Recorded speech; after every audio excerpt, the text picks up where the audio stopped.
Welcome, everyone, to episode number 8 of the Sayreville Police Department's Community First podcast. Today's topic is one that's very serious. It's a worthwhile organization that operates in town and with the police department, deals directly with domestic violence. In the police department, we get calls for these type of things. Victims often are at a loss, confused, don't know what to do next. And the domestic violence response team comes in and helps them navigate that.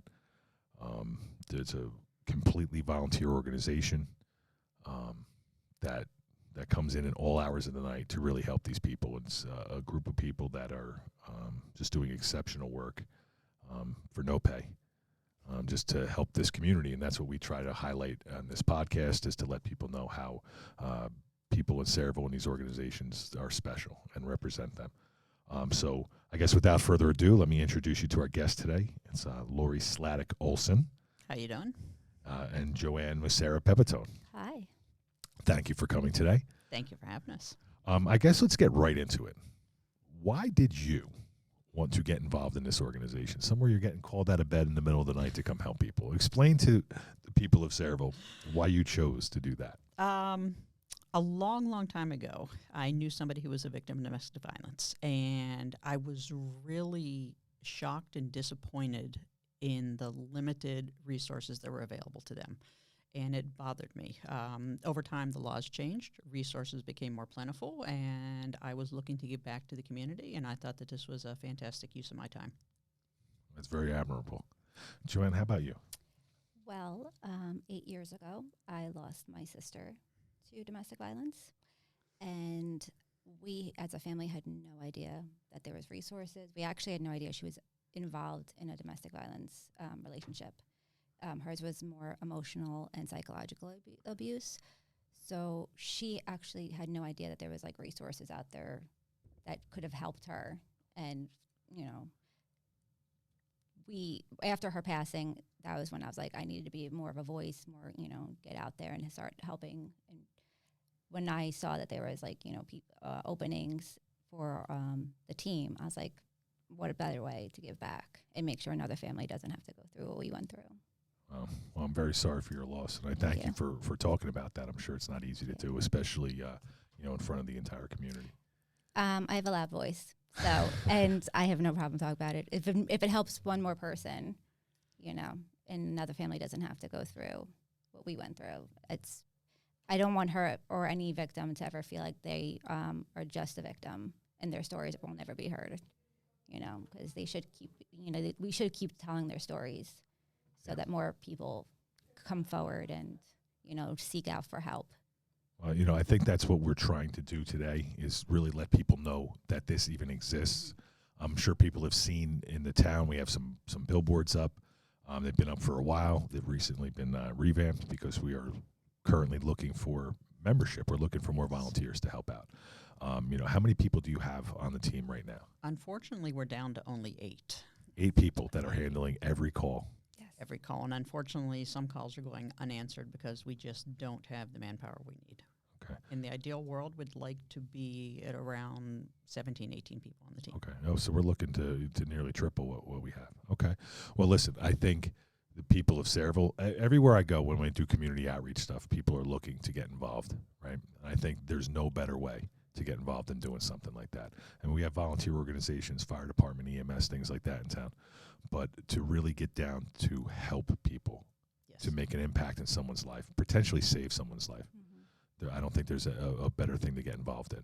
So we are going to really highlight this to the community. Everyone who comes up to me at these events and asks me these things, this is your answer right here. So please pay attention, as we are going to put some links to information on how to contact them on the comments of this video.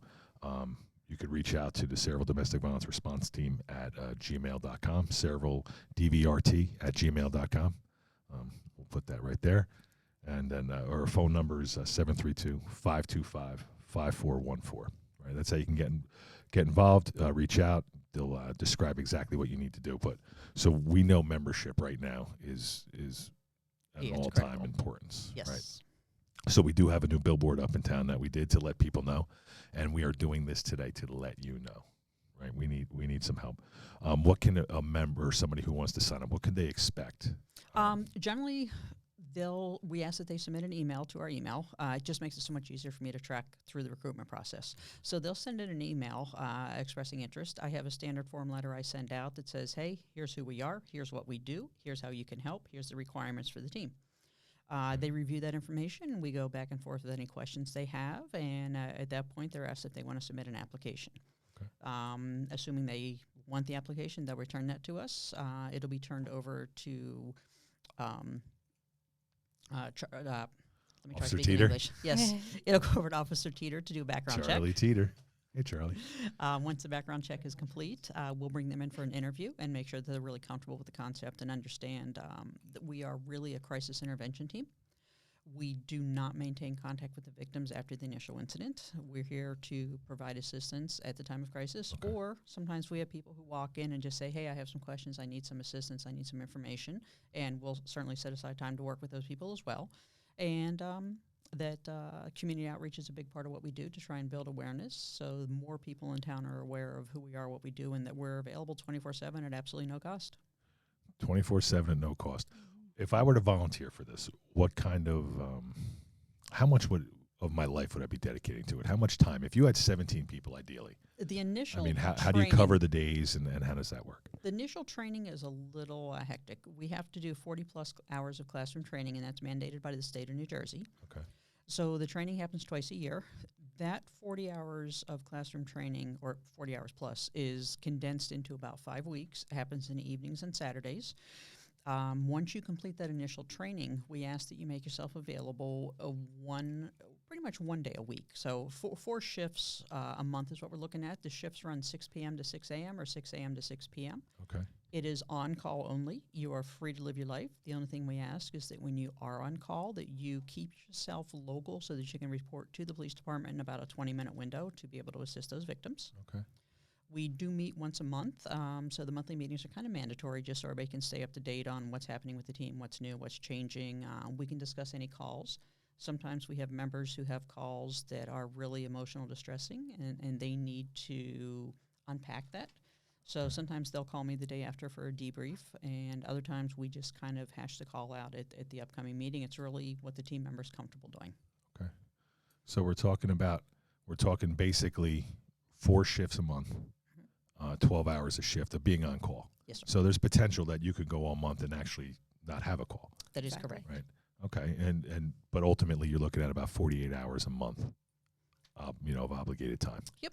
That's not a heavy lift. That's not, if we can get your numbers up, I mean, right now you guys are pulling, Right. quadruple duty, but if we can get those numbers to where they need to be, it's not a heavy lift to really make an impact on the community and really help That your is fellow correct. man.